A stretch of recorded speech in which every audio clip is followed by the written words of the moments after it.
Okay, let's pray. Welcome, everybody.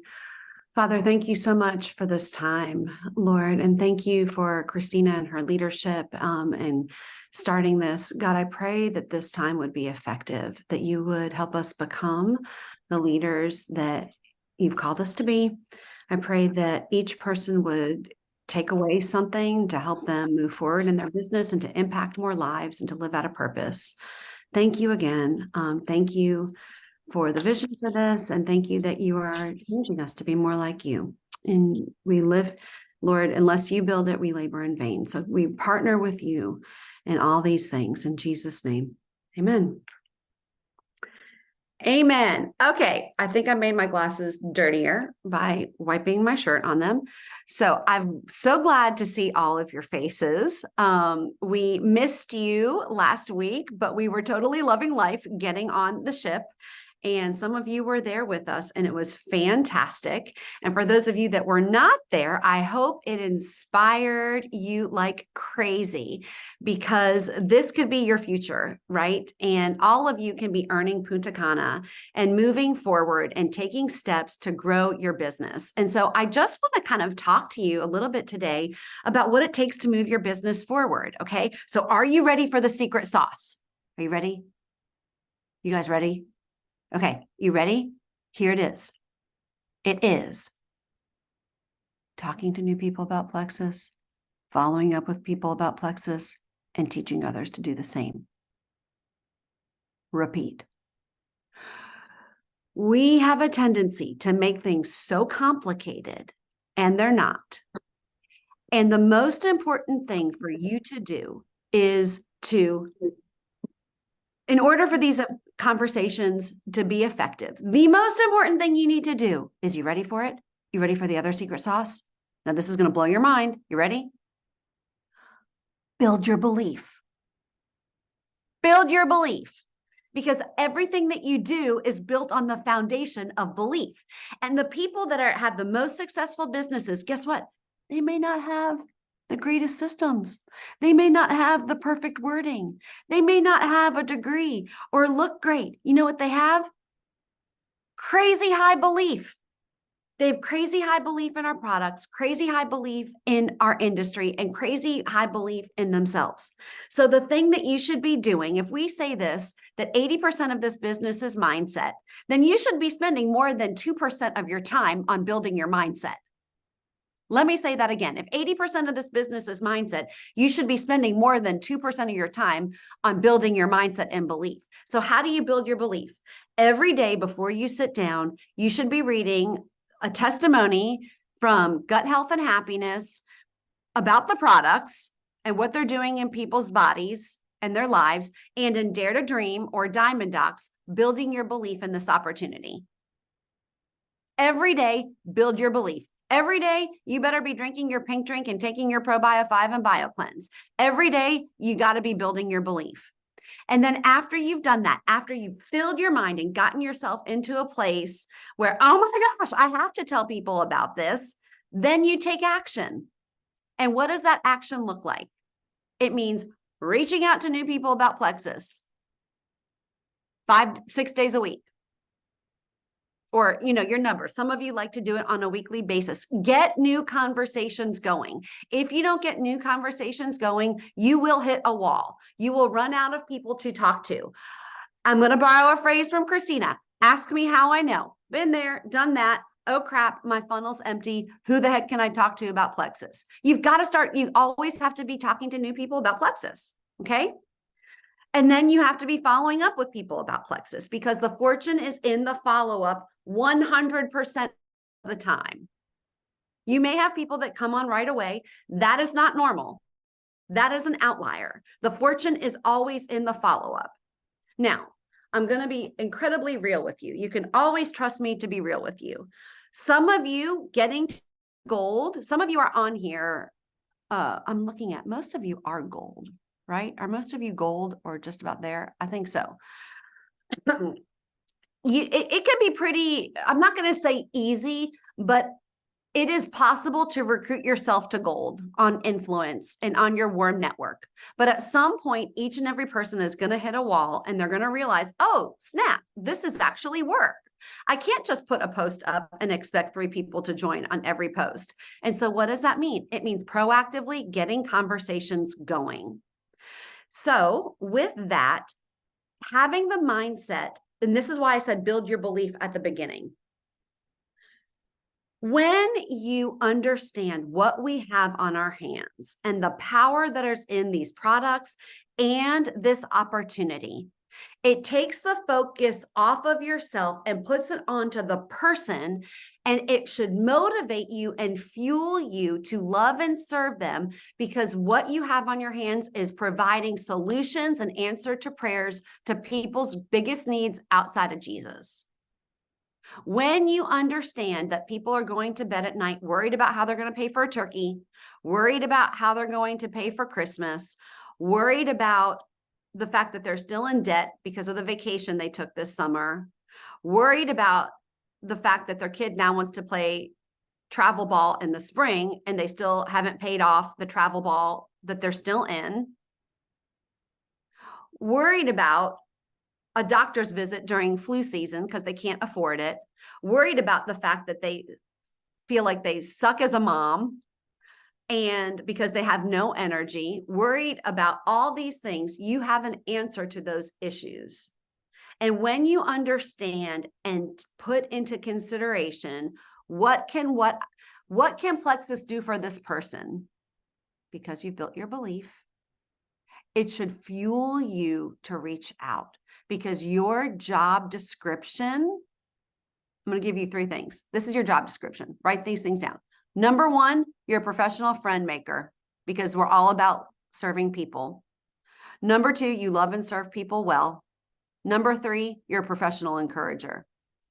And this is what you do. Genevieve said this at our training. What you do, you are in the business of helping people take steps to improve their lives.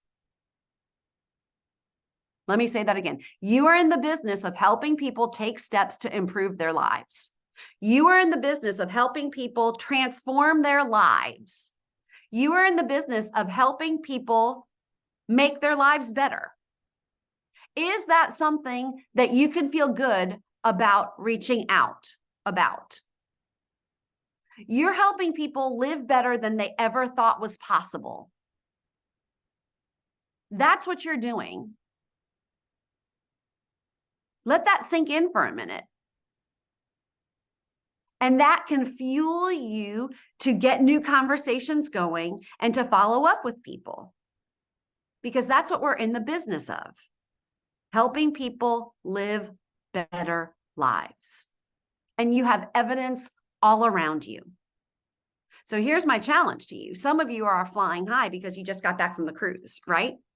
And others of you are like, me, not so much. Okay, Michelle, now what about me? You know what? The fact that other people on this call made the cruise, allow that to inspire you instead of deflate you, because it just means that they're a couple steps ahead of you, or they know something that you don't, and you can do the same thing. You can absolutely get the same results if you're taking actions, the right actions on a consistent basis. The whole theme of this Growing to Gold is what? Anybody, put it in the chat. Do you know what the theme of Growing to Gold is? Do you remember? Put it in the chat. I'm going to give you a minute. You remember? It starts with the word faithfulness. Faithfulness is long obedience in the same direction. I forget. I'm going to have to look this up. I'll put it in the chat later. But there's a verse about enduring faith. Enduring faith. And some of you are in the time where, you know, the quick hits may have stopped. You need enduring faith. You just need consistent action. It's kind of like just taking ProBio 5. It's not going to work in a week. You got to take it over time, right? Healing in layers of the onion. Well, guess what? Your business is going to grow in layers of an onion, and you will reach a compound effect if you are consistently taking the right actions. It really is very simple. Keep it simple. And guess what? That's a recipe for duplication. Keep it simple. It does not have to be complicated. Build your belief. Talk to new people about Plexus. follow up with people about plexus, and teach others to do the same. And if you do that consistently over time, you will reach your goals. If you're growing and if you're offering the hope and the transformation, because that's what we're about, encouraging other people to live better lives. And listen, friends, there's hopelessness everywhere, everywhere, politically, economically, relationally. What we have to offer is hope in all of these areas. And I'm not talking just a pipe dream. I'm talking about real hope, real change, offering change, hope, transformation, a better life. 10 years ago, do you think that I would have envisioned that because of my income, I was the one to take our 3 girls on their first international trip? No. But I did. And you can too. So let that fuel you. It's not because I'm anything special. It's because I took action over time and I was willing to grow, and I'm still willing to grow to get to where I want to be. There's no secret sauce, friends. It's consistent action over time, but you got to believe it, which is why you've got to build your belief every single day. And you can. And that responsibility and ability is 100% on you. 100, it's not your upline's responsibility. It's not your sideline's responsibility. It's not your downline's responsibility. It is your responsibility to build your belief, to get where you want to go, to change these things up here. Fuel your belief. Same way, it's not your upline's responsibility to help you take ProBio 5. It's not your upline's responsibility to help build your belief that you can do that. Dig in. You've got the same resources available to you. You actually have more resources available to you than when Christina and I started. A lot more. Can I add something, Michelle? Please. So I think something that's really important to know is that self-awareness is one of the top 10 traits that the most successful CEOs, business owners, the highest paid people in the world, self-awareness is one of the 10 traits they all had in common. Nothing about background, nothing about education, self-awareness. And so sometimes, I was actually just talking to Terry about this morning. Sometimes people think people with a massive amount of self-awareness were born this way. But the fact of the matter is you're not born with a massive amount of self-awareness. You have to learn that. So when we talk about building your belief, it starts with, what do you want? Same if you're coaching someone on your team. What do you want? What do you want? And sometimes people can't even fully think about what they want because there's so much fear surrounding it. So sometimes your coaching work with yourself or with a teammate starts right there. What do you want? If you couldn't fail, what would you want? Sometimes people will say, well, they automatically eliminate an option. Well, I could never blank. And then they justify it because I love what I do. Or somebody will say, well, I would never walk away from, for me, for instance, I told Brittany, I would never walk away from teaching. I have grown up my whole life knowing I would be a teacher. I would never quit. This is what I told her, to limit my own vision. And she would say, okay, you don't have to quit. You can do this without quitting teaching. You can teach and do this. And you guys, I did for almost 4 years. So just a caveat to that. I did work a full-time job for almost 4 years while I was building this. But one time she said, I have a question. If you won the lottery tonight, it was Powerball, and our whole teaching staff split. We went in on it with this idea that when we won the however much millions, we would all split it. And so Brittany said, if you won the lottery, would you keep teaching? I'm like, oh, absolutely not. Absolutely not. And then she stopped talking because all of a sudden I had realized I do love teaching. But if the option was big enough, I would have picked something else. And so fear was clouding, obviously, what I want. So that's the caveat. I didn't even share that. But what do people want? And then what are they thinking or believing that could stand in their way to getting it? So with you, what do you want? Do you want to be a diamond on stage like Brittany, training on how to become a star diamond? Is that really what you want? Is it recognition? Is it leading a worship session? Is it, what do you want? Is it to have a big, massive house that you can entertain people at? Is it total financial freedom so that you can sell everything you own and go buy an RV and travel the world? I don't know what you want, but what do you want? If you couldn't fail, what would you want? And then when you're brave enough to actually put that down on paper, what is the first thought that pops up that makes you feel like that's impossible? For some of you, it's, I'm not enough. I'm not smart enough. I'm not outgoing enough. I don't have the work ethic enough. I don't know. I don't know what you're thinking or believing, but almost always there's something that we're thinking or believing that's going to hold us back. And no amount of us coming on here and giving you skill set is ever going to battle the 80% that is mindset. You have to battle mindset. You have to battle it. So what are you thinking and believing? Because the reality is that's not reality. The reality is that's not necessarily true. And sometimes self-awareness just comes from thinking, comes from the asking yourself the question, what if that's not true? What if the fact that I'm an introverted stay-at-home mom of 5, Brittany, who started this, she thought that would hold her back. Stay-at-home mom, I don't have any friends, I don't have any influence, and I'm an introvert. So I don't have the outgoing personality that some of these influencers have. I think that could hold me back.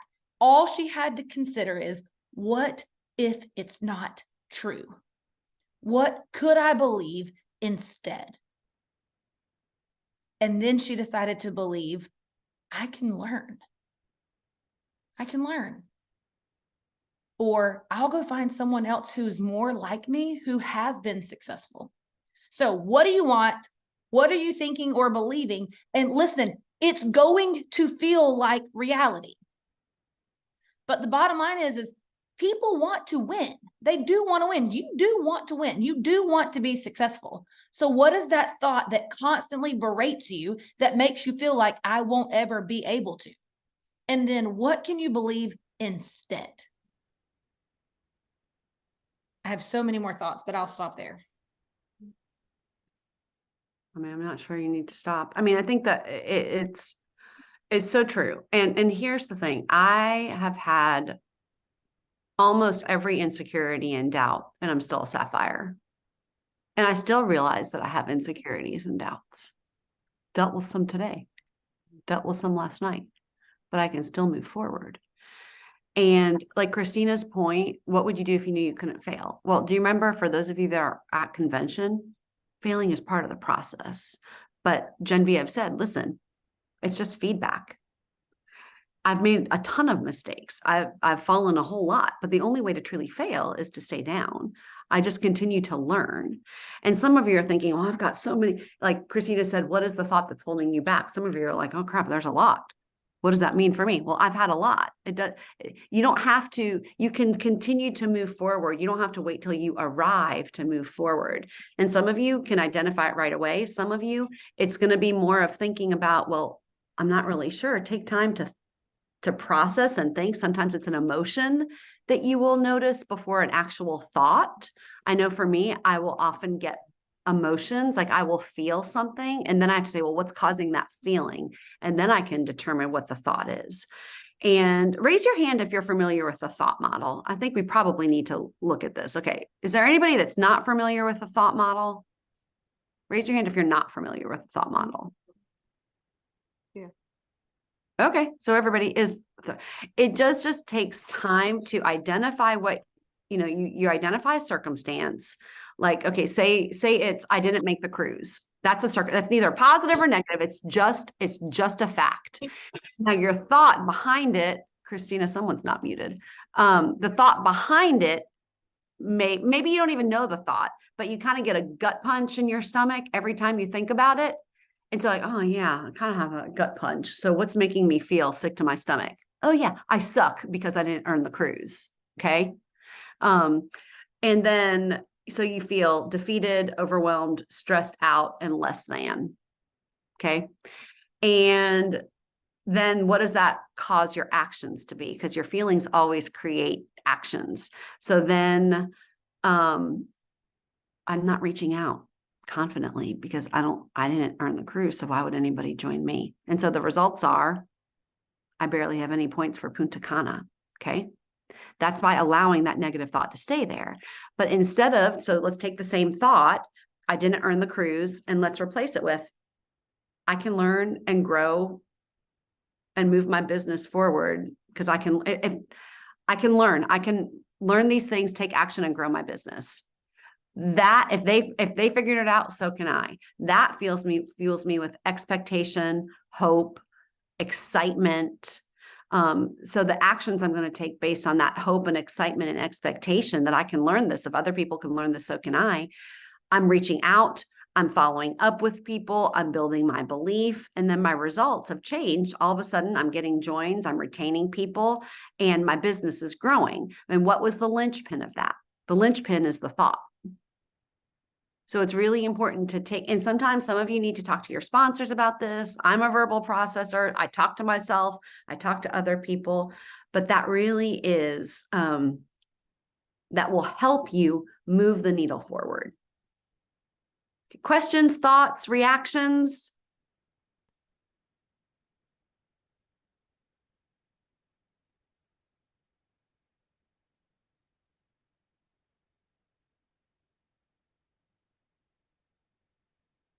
Did that make sense?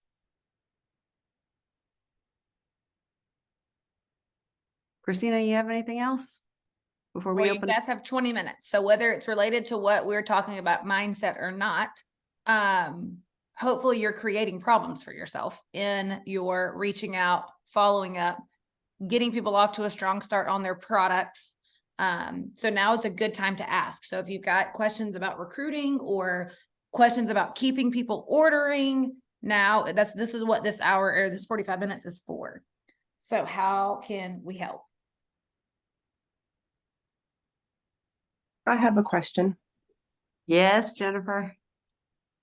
So, talking about filling your funnel, and I know that posting consistently, adding value, but I'm struggling with finding new people to talk to. I try to add new friends daily, but I don't want to cold message people or be spammy. And there's, a lot of negative connotations with MLMs and stuff. So I don't want to be that person. What advice would you give to help find new people to talk to and how to talk to them? That is an excellent question. And it's actually, some of us are doing this Rockstar recruiting course, and we spent a whole session module talking about this very issue about your healthy pipeline. And I've actually had to do that myself recently. In Freedom Team, Brittany has an excellent training on cold market recruiting, and she goes step by step how she found new friends. Well,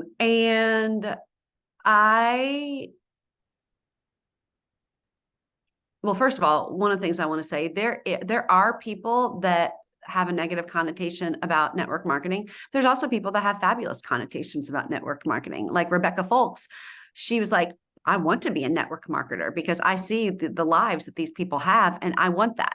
And actually, what's the statistic, Christina? Like 80% of people would join a network marketing company if they could be assured that they would make $500 a month. The tide has been turning about, and listen, people make slimy jokes. They think lawyers are slimy until they need one. I happen to sleep with one and he's great and he's not slimy. It's all about a person's experience. And I definitely want to explore. I mean, I had that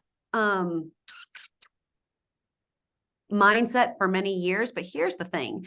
Everybody's been to a good restaurant. Everybody's been to a bad restaurant. People don't stop going to restaurants because they had a bad connotation or a bad experience from a restaurant. They just stopped going to the wrong restaurants.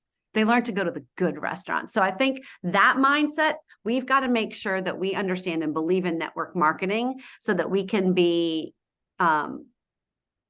excited and proud and believe in what we're doing. So it's got to start there. Okay. Now, there's nothing wrong with having an agenda.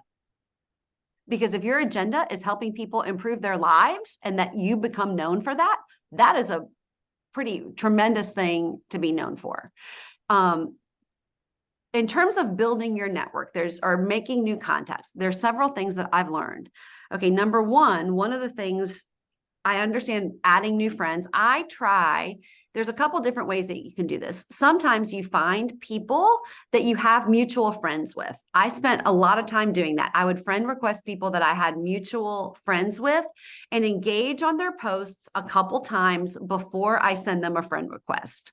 So I am showing up in their feed. It doesn't look like I'm totally random out of the blue. Now, remember on Facebook, if they're on Facebook, they understand that people are going to be sending them friend requests.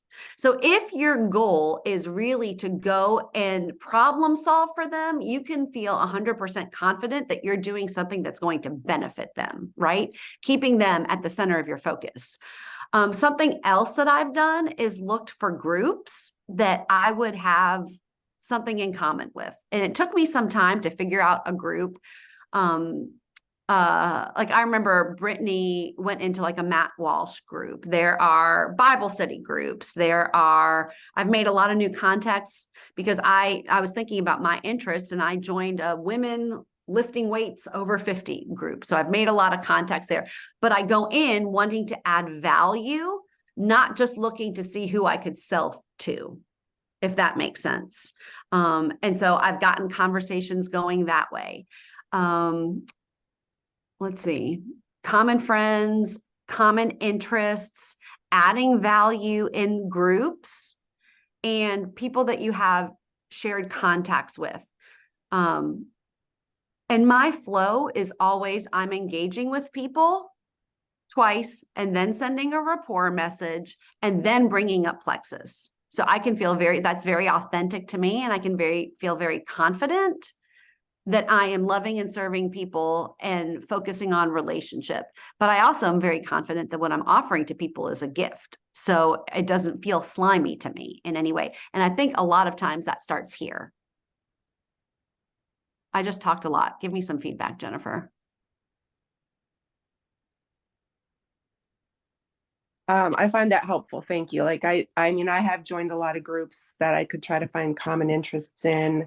And I've tried to find mutual friends, but I guess commenting a few times and then reaching out is a good idea instead of, there were times when I would just try to reach out and say, hi, thanks for accepting my friend request. I like to find, people with mutual interests, nice to meet you kind of thing. But doing more commenting before reaching out, I guess, is helpful.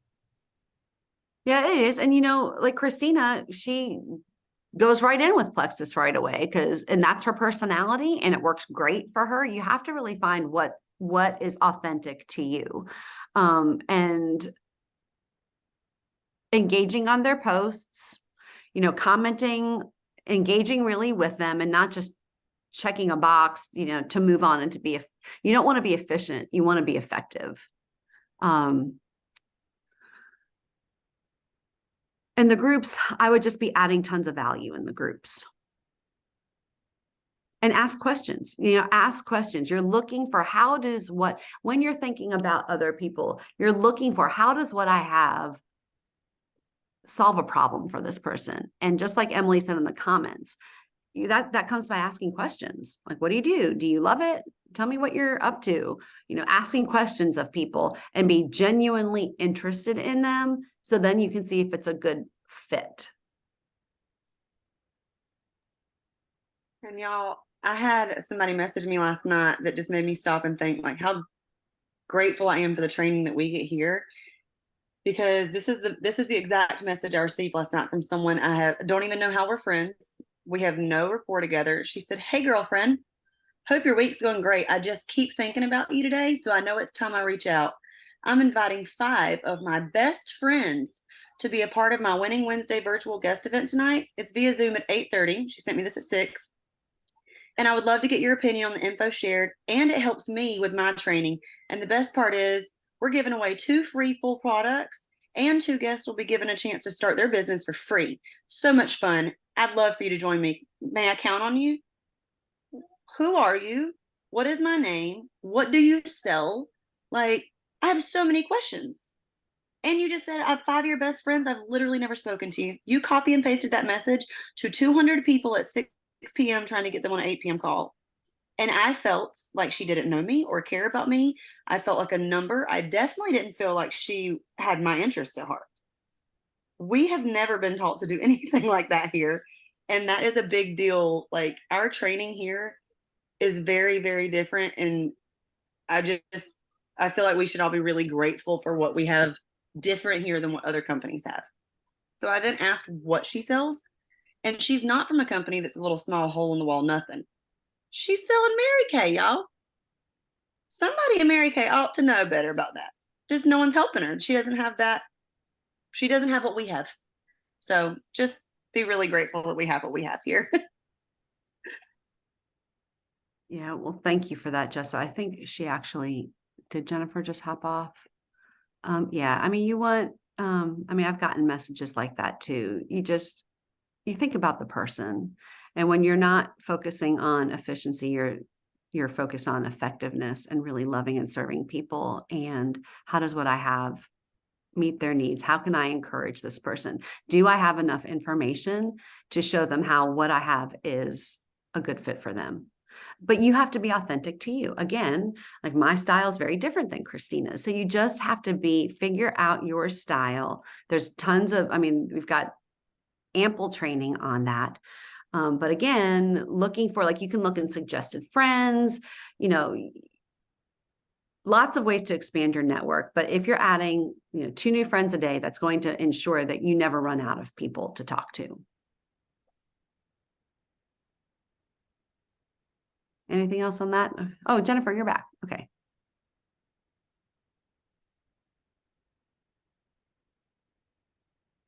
Who else has a question? I have a question. It's Robin. Hey, Robin. Hey, my question was on planning.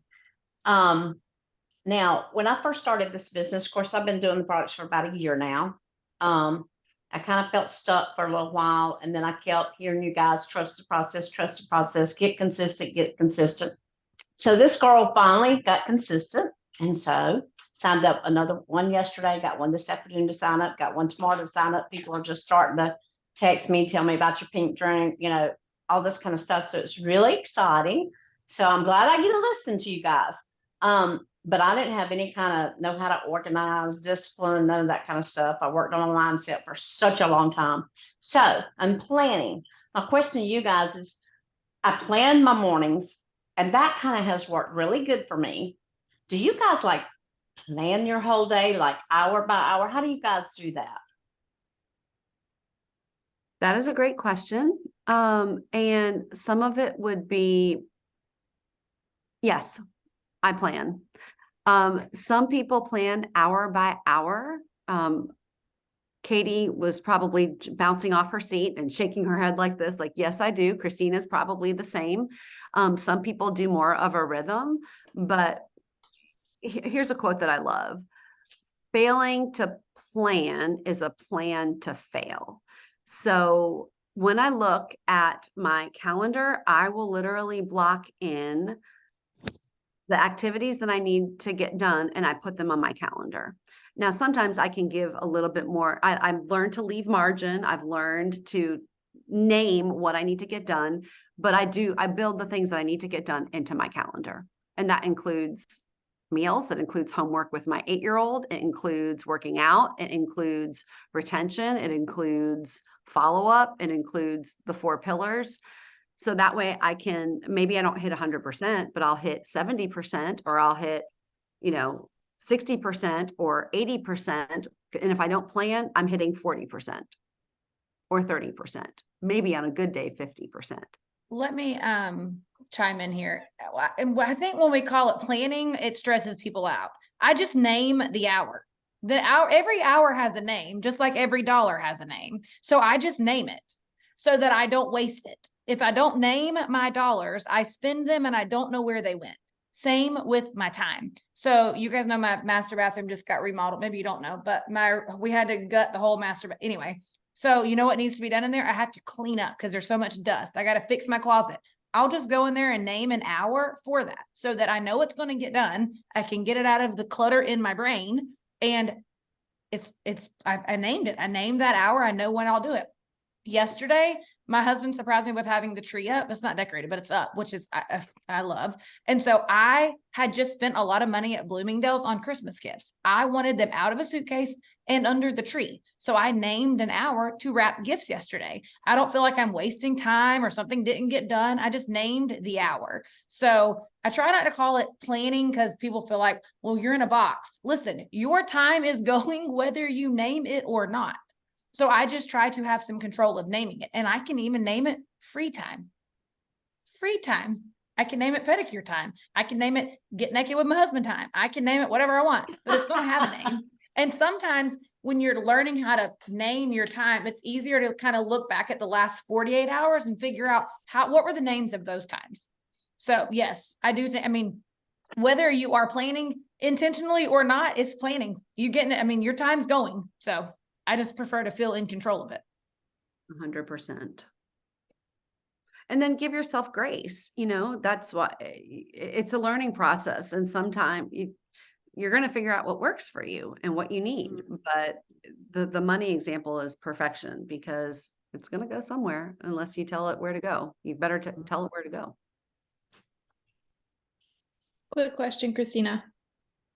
When you do that and you name your hour, everything for me, I feel like takes longer. It always takes longer. Everything takes longer than what I anticipate it's going to take. So if I was sitting down to wrap presents in my head, I would be like, okay, I want to get half of these presents done or all of these presents done. And then if that doesn't happen, then I don't feel like it was successful.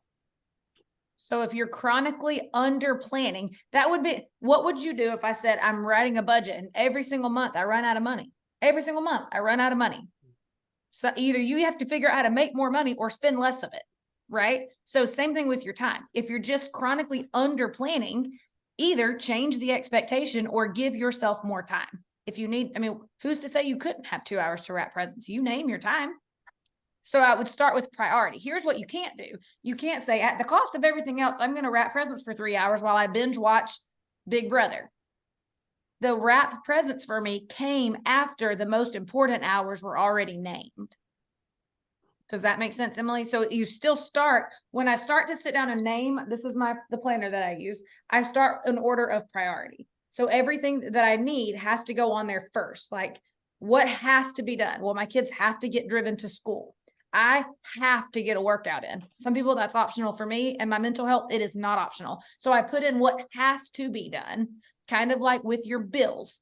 What has to get paid? My brother, listen, bless his heart. We finally are on the right track at this, but for his entire 20s, he would spend money on what he wanted to spend money on and then pay bills with what was left. Like he, honest to God, thought that's how it worked. And it's like, no, homie, you have to pay bills first, then you spend what's left.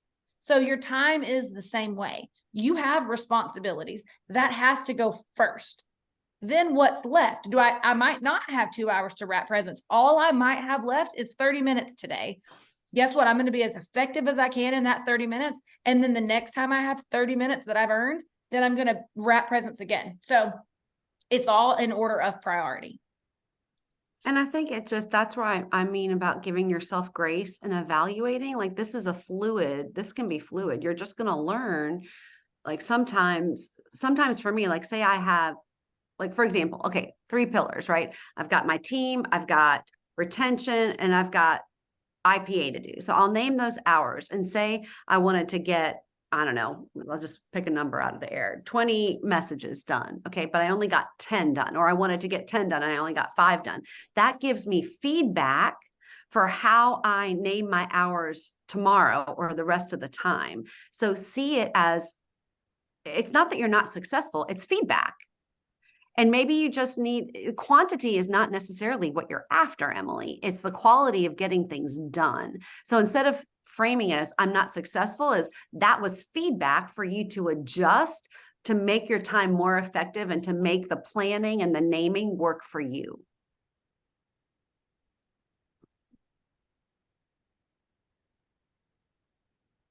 I mean, I've had to adjust a lot. Okay, we've And got, Emily, I had the same issue when I started trying to do, and I mean, I am just not Katie. I'm not Christina. Like, it stressed me all the way out to have like every single thing to a perfect little block. And with a 2-year-old that does not give two squats what my schedule is. Like, oh, we're leaving at exactly 11:30. Guess who needs to poop the second I put her in the car seat? That one. So it just made me feel like you're saying, like, unaccomplished, like I was getting behind all day long. And so I started giving myself like a 15-minute grace. Like, okay, this is what I want to accomplish between 11 and 12, when really I think it should take 30 minutes.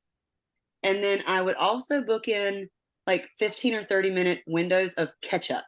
Like, there is technically nothing assigned here, but if I'm behind, I can catch up. If I am caught up, then that's like mom time. Now I can read my book, I can do a podcast, I can use it for something that's not catch up. Like, it's not going to be lost time. Or if Remy's been really good to let me get all these things accomplished, guess what that 30 minutes is? That is mommy and Remy time. I'm not doing anything else but looking in her eyes and doing whatever it is she feels like is important. And Christina kept telling me, if you will do this, she will understand. I'm like, how do you teach a 1.5-year-old to understand mommy's working? Like, she doesn't get it. Yes, she does. She's now 2 and she walks up and she says, Mommy, work? I'm like, yep, mommy's working. But when I finish working, then we will play with the crayons. And it took what felt like 400 years, but it did start happening. So just block in some extra buffer time to like catch up if you start feeling behind. I mean, I'm sure if Katie or Christina looked at my planner, they would be like, that is not time blocking, but it is so much more time blocking than what I used to do, when all of a sudden it was 4 and I don't know how we got here. yeah, margin is important. And knowing the season that you're in, I mean, with the baby, and I mean, margin is important. Well, we have 1 minute left. How can we move a mountain in 1 minute?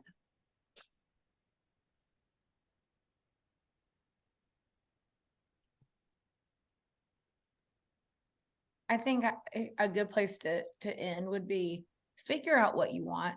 I hope that watching people on this trip this week, whether you were there or you were not, I hope it inspired you to know every single one of them started someplace brand new, and they had to get really clear on what they wanted. And they had to be willing to overcome limiting beliefs. They had to be willing to overcome snide remarks at Thanksgiving. They had to be willing to overcome missing goals. They had to be willing to overcome. Every single person on that boat was an overcomer and will have to continue to overcome. There's not a single leader on this call. I don't care how many times you see our teams winning or us on a leaders board or whatever, that we're not faced with something that we're having to overcome. It never gets easier, but you will get better. And the better that you get, the more strength that you build, the easier it becomes to hold. It's no longer hard for me to curl 5 pounds. You know what's hard for me to curl now? 40 pounds. Does it ever get easier? No, because hopefully you're going to continue to make progress. And every time you get where you want to go, there's somewhere else you can go now. So what if we just adopt the idea that we can just get better? Things don't have to get easier. They don't have to get easier. It ain't getting easier. No one's coming to rescue you. And people with a winning mindset, they're not waiting for a rescue. They're seeing an opportunity to go get better. So think about what you want. Think about what you would want if you could not fail. And then just decide to go get it. Go decide to get better and go get it. Michelle, thank you for leading. I love partnering with you on this Growing for Gold series. You bring such a fun dimension to this. So appreciate you guys. We have Nick Clark next week. So show up ready for that. And we'll see y'all soon. Bye.